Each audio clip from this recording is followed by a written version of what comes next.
All right, we got our next guest here on the line, and definitely great privilege to have him. Hold on. I'm not.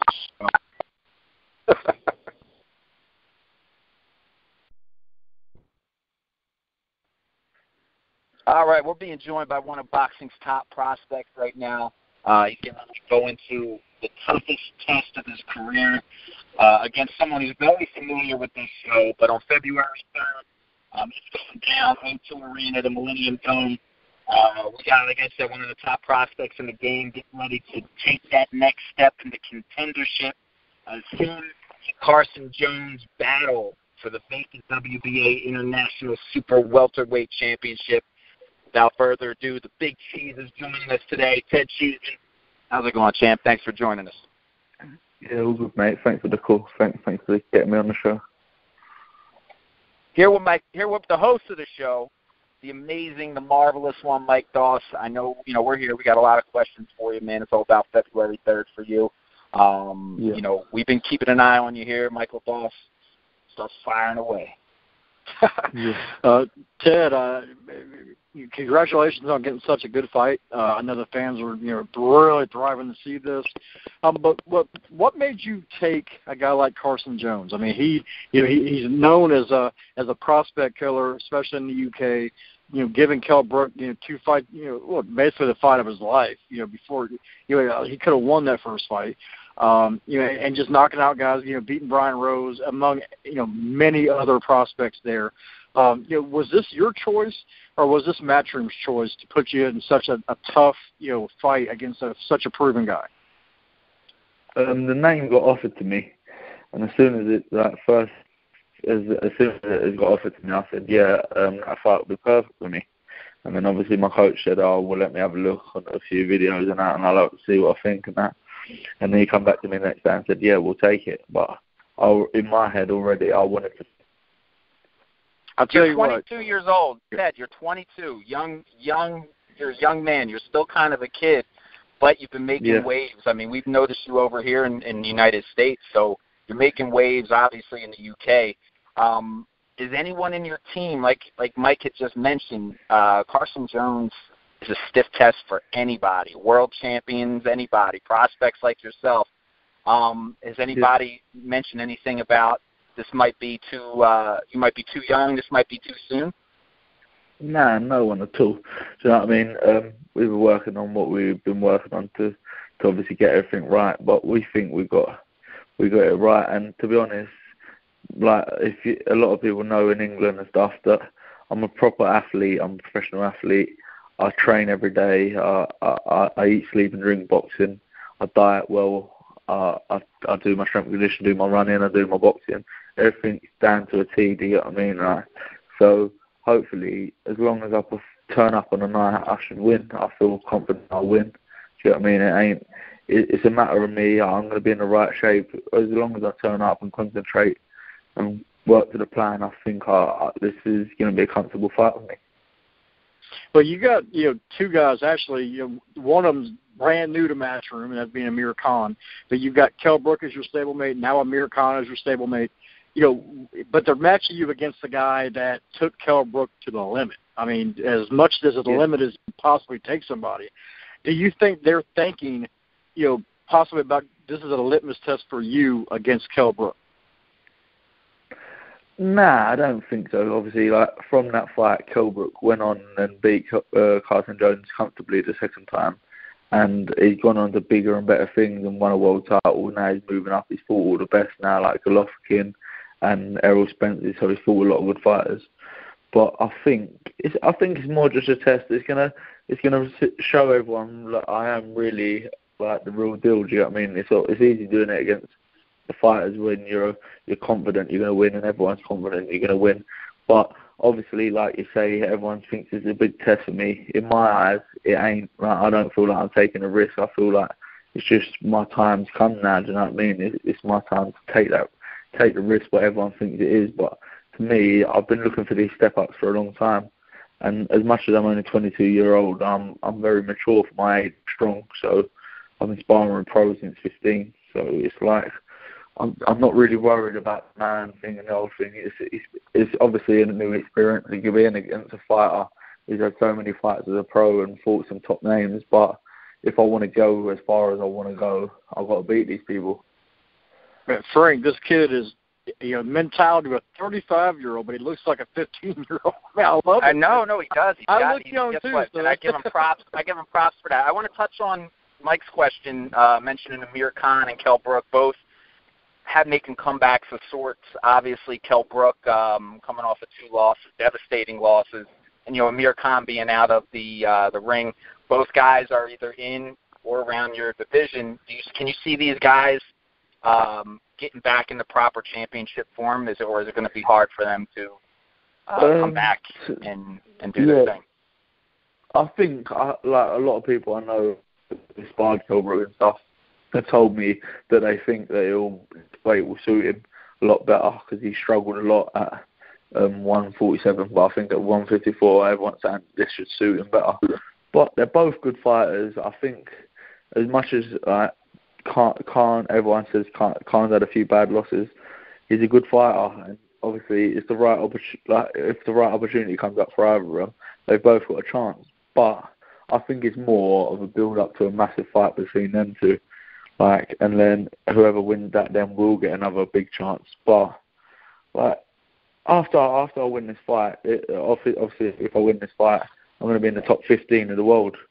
So anything can happen. You don't know what happens. And with the earn Matchroom, you get a lot of he gets the opportunities for his fighters. So when you say I'm only 22-year-old, and you can't turn these offers down if they come at you. You know what I mean? You can't there's some opportunities are once in a lifetime, and if they come at you like that, you got to take the fight. So you never know what could happen after this fight. Ted, let me ask you this: have you ever sparred with Kell Brook? No, I ain't sparred. I was going to spar him in his last camp, but then he ended up sparring Liam Smith instead. Well, let me ask you this. I mean, like Frank touched on also about Amir Khan and about Kell Brook. You're in such a loaded division right now. I mean, man, you got Arizona Lara, Jarrett Hurd fixing to possibly fight. You got Jermell Charlos. You easily could be the king of the 154-pounders right now. You got Saddam Ali, who upset the Go. Close to your hometown or your country. You got guys like Liam Smith, Liam Williams. Even Egginton's in there. You got all kinds of people in the mix. After you fight Carson Jones, like you said, you probably be in the top 15. What do you have in your horizons after that? Are you chasing these guys quick, or are you still? Yeah, who do you have your sights set on, man? Who you scoped out on, man? Especially like the champions, man. But who? After you gotta have a plan, man. Who's in your hindsight in the future? To be honest, this year, it's just purely about taking my time. Because like you say, I'm 22. It's taking the time. And like I said, the opportunity. If the opportunity arises where it's too good to turn down, obviously I can't turn it down. But I'll have to take it. But for right now, it's about picking up the experience. And then obviously there could be big fights with the likes of me and Egerton, or me and another British domestic fighter, and it'd be a big British domestic fight. But I don't know, whatever comes up. I'm not the type to turn it down. So obviously, if it's worked out business right and it's going to push me into a better position, obviously I'll take the fight. Well, obviously you ain't the one to turn it down. They offered you Carson Jones and you took it quick. So, boxing fans love that, man. They love that. And being so young, you're showing your maturity by taking such a tough fight. I commend you, man. I know Carson personally. I know he's a tough guy. He's going to give you a tough fight. But, you got the will. It sounds like you really you want this fight bad. So I think you'll pull it off. We're excited, Doss. We're excited. No, you know what? Yeah. Ted, give us a prediction, man. Are you going to do a job on him? Are you going to smash him? Is it going to be a tough fight? Give us a prediction for the 3rd of February.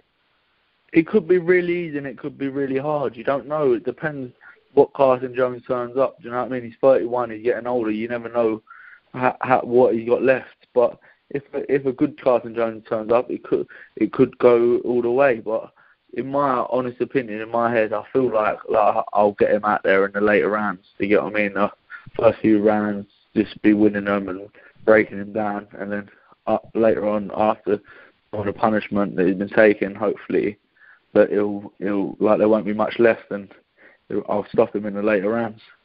And of course, Ted, when you get to that point, is it one of your goals to eventually showcase your talent here in the United States, maybe Las Vegas, New York?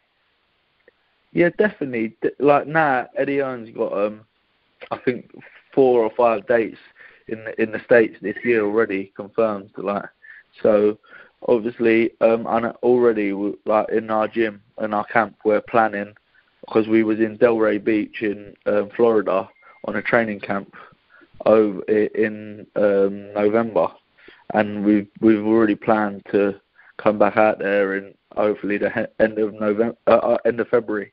So obviously, like, it'd be a good place for us for me to get out there, like, and obviously, like you say, this fight, the fight I took, everyone's now talking about me in the States as they're thinking 22-year-old kid. A lot of people in there are probably thinking, what the hell is this kid doing? He's 22. Why does he want to fight Carson Jones? But Gervonta Davis is a world champion at 22 or 23. Do you know what I mean? So if you want to be this good, you fight these people. And I really feel confident. And I don't, like, as much as I don't mean to go on, I respect Carson Jones. He's a really good fighter, and I think he will give me a tough fight. But we're fighters. We want to take these fights, and this is going to get me in the positions where I'm pushing on to where I want to be. Do you know what I mean? When I first turned pro, I always wanted to be, like, when I first started boxing, I've always wanted to be a world champion. And if I can't go and beat Carson Jones and push on, it's like I'm going to struggle. You get what I mean? So, like, I need to beat these fighters, and I need to be. What? I said, champ, that the way you get people squawking about you here in the States is brutal knockouts. Brutal knockouts. Yeah. That's it. Yeah. That's what I mean. And to be honest, I've been getting a lot of my opponents out of there. And if you look at the way I've been matched, I ain't been matched easy so far. It's like I've had a couple of journeymen, but they've more been like British fighters who have only had one loss out of like 10 or 14 fights, and I've already won the English title. I was basically mandatory for the British, but obviously there was politics about it. That's why I've gone this route on fighting Carson. So, like, hopefully I can bring the knockout on the night and show everyone how good I really am. Well, apparently your team thinks you're good. Matchroom, and they know what they're doing. They're one of the best in the business. They match their fighters perfectly, and they wouldn't match you with a guy like Carson Jones if they didn't think you could beat him. So you have the respect of your people, of your team in Matchroom. So I think you're going to go all the way, my man. Same here, man. Thank you. Same here, man. 3rd of February, it's going down. You're at the O2 Arena. You and Carson Jones, vacant WBA International Super Welterweight title. We got Ted Cheeseman, Big Cheese. We're about to make a mark on the boxing world, man. We wish you all the best come the 3rd of February, and we'd love to have you back on the show again, Ted.